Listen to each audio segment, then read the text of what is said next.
From the thumbnail you probably already guessed, I had a bit of a motorcycling mishap. I had a polite deer help me off my moving motorcycle. In general, I'm okay. I have a broken collarbone, hence the complete lack of videos recently. All the gear all the time really paid off on this one. This could have got a lot uglier. So the helmet got damaged in the accident, and of course I'll replace the helmet. So it was an HJC helmet that I was pretty happy with, fit me very well.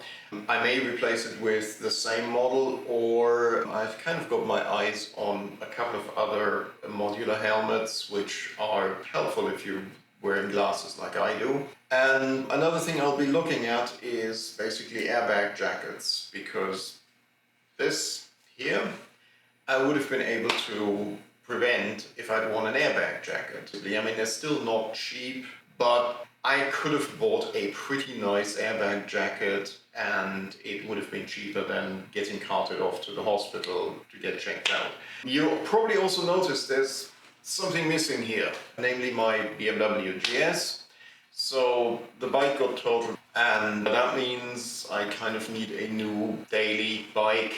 We'll do a little bit of shopping once I'm back and able to ride bikes. I'll take you with me. I've got some ideas what I want.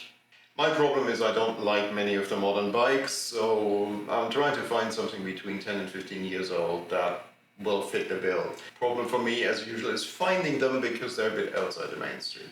I also have a few more fleet updates. I did end up selling the Subaru BRZ. I also ended up with a winter beater that I thought might make some interesting content, but because of this mishap, I actually had the local shop to address some of the bigger issues. Other than that, not much has changed fleet-wise. So the next vehicle other than the bikes will be a little bit of work on my Elise. I had a little bit of a mishap at a autocross earlier in the year, damaged the splitter, so I have to replace the splitter. While I figured out how the splitter fits, I also noticed there are a few other things underneath that I wasn't super happy with that I want to address. And last but not least, my workshop needs a little bit of work. Pretty much consistently had roof leaks, despite best attempts at repairing them. Not my attempts, I got the professionals in. They did a good job, but for some reason we are not able to stem the leak, improve lighting and all that. Yeah, so that's it. I just wanted to give you a quick update. I know some people are very interested in the CB404. I promise there'll be more videos on that one. I'm planning a major service on that one and will take you with me when I do that.